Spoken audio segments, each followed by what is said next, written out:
Sem pão dá fome, sem pão dá fome. Ei, qual deve ser a relação entre esse pãozinho e a distribuição eletrônica? Acompanha com a gente.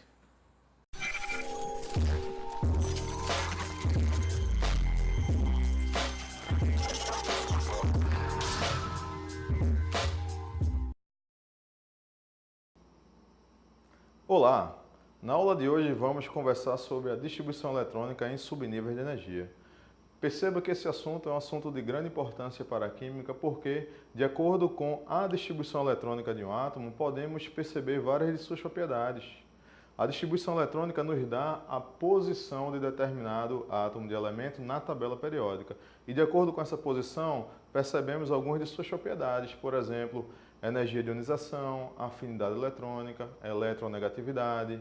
Por exemplo, se esse átomo tende a ganhar ou perder elétrons, a capacidade combinatória deste átomo em formar ligações químicas.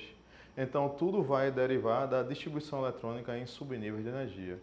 Mas, o que essa distribuição eletrônica tem a ver com o sem pão da fome que eu falei para você? Vamos lá, o sem pão da fome é uma maneira carinhosa de a gente elencar os subníveis energéticos, os subníveis S, P, D, F, que derivam do modelo atômico de Summerfield, que foi um modelo atômico posterior ao modelo atômico de Bohr. Perceba que no modelo de Bohr, a eletrosfera era dividida em camadas. Já no modelo de Summerfield, essas camadas foram divididas em subcamadas ou subníveis de energia, que são os subníveis S, P, D, F.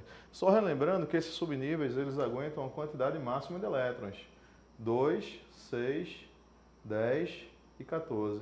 Então, para a gente distribuir esses elétrons nos subníveis, há uma lógica. Essa lógica traz uma distribuição do subnível de menor energia para o subnível de maior energia. Então, o finado Pauling, o Linus Pauling, ele trouxe para a gente um diagrama em que a gente seguindo esse diagrama, a gente vai caminhar do subnível de menor energia para o subnível de maior energia. Portanto, o sem pão da fome vai ajudar a gente a construir o diagrama energético de Linus Pauling. Então vamos lá, como é? Vai ser fácil, vai ser assim, ó: sem pão dá, sem pão dá fome, sem pão dá fome, sem pão dá, sem pão. Aí você diz: tio Perdiga tá ficando maluco, né? Não, é uma maneira fácil de você construir. Vamos lá, vamos para o quadro? É assim, ó: sem pão dá, sem pão dá fome.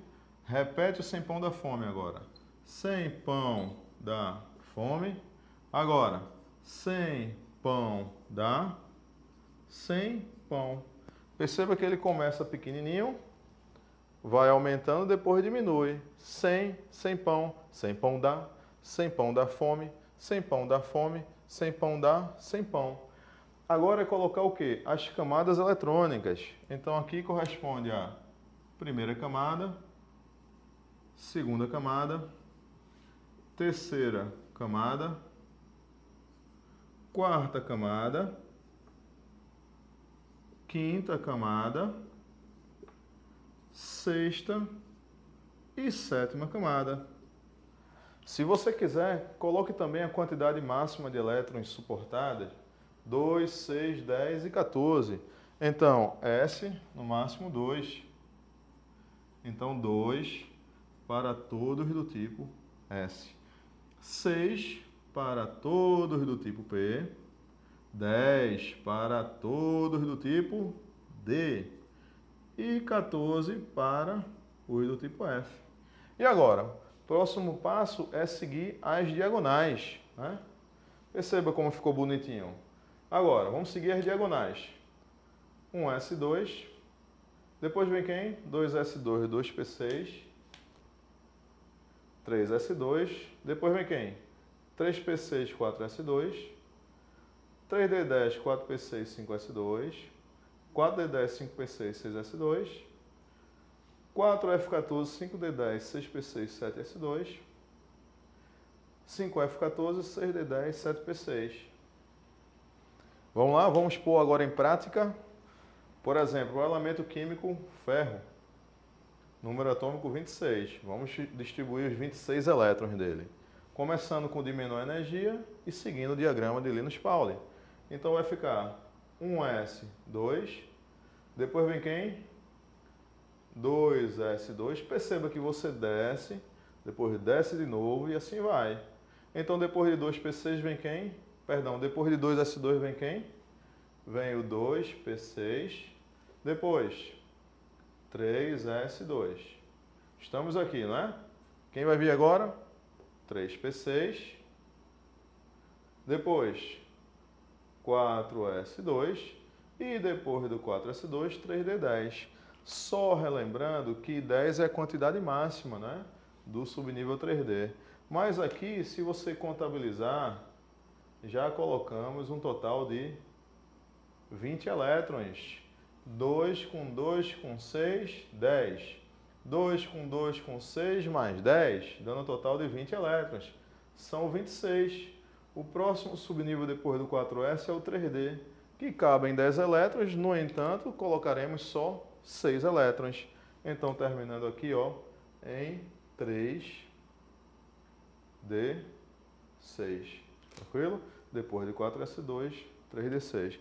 Perceba que agora sabemos a distribuição eletrônica do ferro. Nas aulas posteriores, a gente vai conversar sobre a capacidade, por exemplo, do ferro de ganhar ou perder elétrons. Sabemos que ele é um metal, vai tender a perder elétrons, mas, por exemplo, da onde esses elétrons iriam sair?